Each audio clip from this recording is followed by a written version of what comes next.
दोस्तों last year जब से अवामी लीग जो थी ये पार्टी कोलैप्स हुई है बांग्लादेश में, उसके बाद से भारत और बांग्लादेश के बीच के जो संबंध हैं वो काफी बेकार हो चुके हैं, बिल्कुल वर्सन हो चुके हैं। इस बीच में एक बहुत बड़ा स्टेटमेंट आया है और ये जो स्टेटमेंट है ये बांग्लादेश के एक्स जनरल का है। ये कह रहे हैं कि भारत उधर युद्ध करता रहेगा जब पाकिस्तान से, तो इधर पीछे से हम लोग नॉर्थ ईस्ट हथिया लेंगे। गजब बात करते हो यार बैठे बैठे तुम लोग। खैर ये सारी बातें हम जानेंगे। हेलो एवरीवन, मैं सुष्मिता त्रिपाठी आप सभी का बहुत सारा स्वागत करती हूँ आज के इस सेशन में। अच्छा, इसके पहले जरा आप लोग देख लीजिएगा कि अगर आप चाहते हो टीम बैंकिंग वाला के साथ तैयारी करना, अपनी बैंकिंग एग्जाम में और बेहतर करना, तो आप हमें हमारे महापैक में ज्वाइन कर सकते हो। ये 1 ईयर और 2 ईयर का प्रोग्राम होता है। अगर आप 1 ईयर का लेते हो तो 1 ईयर तक हमारी तरफ से जितने भी पेड क्लासेस आएंगे हमारी ऐप पर, आप उन सभी को एक्सेस कर सकते हो। सभी बैंक और इंश्योरेंस की तैयारियां कराई जाती हैं एग्जाम्स की। और अगर आप 2 ईयर का लेते हो तो 2 ईयर्स तक आप देख सकते हो। अगर आप बैंक और एसएससी दोनों की तैयारी कर रहे हो, you can go for bank and SSC महापैक। करंटली हमारे कुछ रनिंग बैचेस हैं, या तो आप इन्हें ऐसे एक्सेस कर लो, या अगर आप चाहते हो तो फिर गो फॉर महापैक। एम 2026 बैच है, ये 2026 में जो देंगे बच्चे उनके लिए आया है और ये 2 ईयर्स महापैक के साथ ही अवेलेबल मिलेगा आपको। इसके अलावा we have this Drona book set, 6 book का सेट है जिसमें आपको theory, example, problem solving technique, topic wise exercise, PYQ सब कुछ अवेल किया जाता है। 1299 में अवेलेबल है अमेजॉन, फ्लिपकार्ट और पीडब्ल्यू स्टोर पे। खैर अब जरा हम लोग देखते हैं अपनी जो हमने डिस्कशन करनी थी उसे।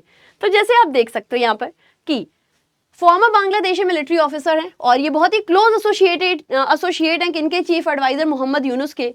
इन्होंने एक बहुत बड़ा कंट्रोवर्सी अभी खड़ा कर दिया है, क्योंकि इन्होंने क्या बोला है कि हम मिलिट्री कोलैबोरेशन करेंगे चाइना के साथ और इंडिया का जो नॉर्थ ईस्टर्न स्टेट है इसको हम ऑक्यूपाई कर लेंगे।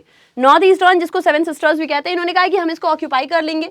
जब न्यू दिल्ली रिटेलिएट करता रहेगा मिलिट्री पाकिस्तान के अगेंस्ट, जो पहलगाम टेरर अटैक हुआ है उसकी वजह से, जब भारत इनके साथ में वॉर पर रहेगा, तो हम लोग मिलकर के इनको क्या करेंगे, इनको हथिया लेंगे। जैसे मतलब हम रखे हुए हैं कि तुम आओ हमारे नॉर्थ ईस्ट को हथिया लो, हम लोग बैठे हुए हैं इसके लिए। नहीं, गजब बातें करते हैं ये लोग। अब क्या इनका कहना है कि भाई नॉर्थ ईस्ट जो है वो थोड़ी सी लोन है, उधर अकेली पड़ी है, लैंडलॉक्ड है, कोई ओशन नहीं है और हम लोग इसको आसानी से हथिया सकते हैं। अरुणाचल प्रदेश वाला अपना चलता ही रहता है चाइना के साथ में। तो इन्होंने इन लोगों को लग रहा है कि एक बहुत बड़ा अवसर है जब हम लोग ऐसा कुछ कर सकते हैं।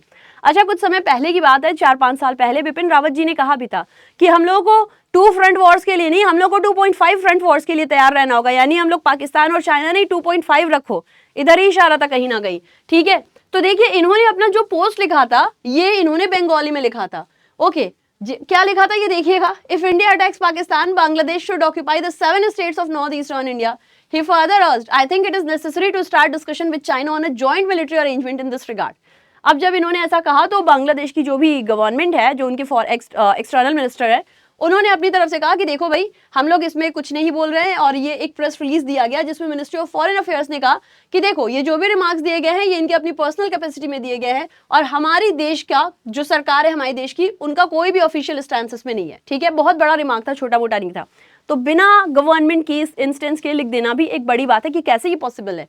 ठीक है, अब देखिए, अब ये जो आप लोग देख रहे हो यहाँ पे लिखा हुआ है कि जो गवर्नमेंट है वहां की, उन्होंने ये भी कहा कि भाई देखो इससे आप लोग वो करो, मतलब ऐसा हमने कुछ कहा नहीं है।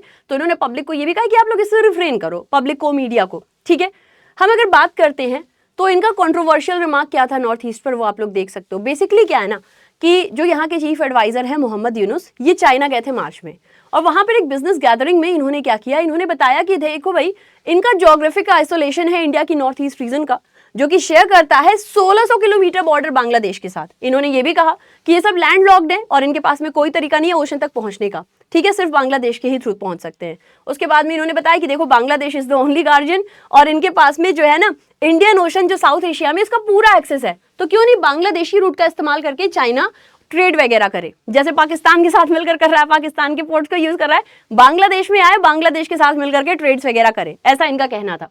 ठीक है, अब भाई आप इतनी बड़ी बड़ी अपॉर्चुनिटीज दे रहे हो, इसमें क्या हुआ, ये बहुत बड़ा क्रिटिसिज्म लेकर के आया पॉलिटिकल स्पेक्ट्रम में। और फिर यहाँ पर क्या होता है, इसके बाद से इंडिया ने रिस्पॉन्ड किया। इंडिया ने सबसे पहले तो ये किया कि एक इनको स्पेशल ट्रांसशिपमेंट फैसिलिटी दी जाती थी जिसके थ्रू बांग्लादेश एक्सपोर्ट करता था गुड्स। कुछ रीजन्स जैसे कि मिडिल ईस्ट और यूरोप थे, इनके कस्टम्स पोस्ट वगैरह का यूज करके किया करता था। ठीक है, तो उसको उन्होंने क्या कर दिया, इंडिया ने इसको रिवोक कर दिया। अब सिर्फ और सिर्फ जो एक्सपोर्ट हो रहा है नेपाल और भूटान, वही एग्जेम्प्ट किए गए हैं बांध से, बाकी सबको हटा दिया। बांग्लादेश इसके पहले इंडियन पोर्ट्स का, एयरपोर्ट्स का इस्तेमाल करता था और बहुत हायर पोर्शन ऑफ जो अपनी तरफ से ट्रेड करता था वो किया करता था बियॉन्ड साउथ एशिया। लेकिन अभी फिलहाल में इंडिया ने काफी रूट्स को बैन कर दिया है। रिलेशनशिप की हम बात करें भारत और बांग्लादेश की, तो ऑलरेडी वो काफ़ी खराब हो चुके हैं। जैसा मैंने कहा कि ये दोनों ही एक तरीके से ब्रेक हो चुके हैं अवामी लीग गवर्नमेंट की कोलैप्स होने के बाद से। उसके बाद से इतने बड़े बड़े स्टेटमेंट्स देना एक बहुत बड़ी बात है। लेट अस सी क्या होता है। बट आप लोग मुझे बताइएगा कि बांग्लादेश को कौन से साल में आज़ादी दिलाई गई थी या फिर क्रिएट किया गया था। ऐसी और भी बहुत सारी बातों को जानना है तो जुड़ो मेरे साथ डेली क्लास में 6:45 AM करंट अफेयर्स के सेशन में, ओनली ऑन बैंकिंग वाला YouTube channel. Thank you so much.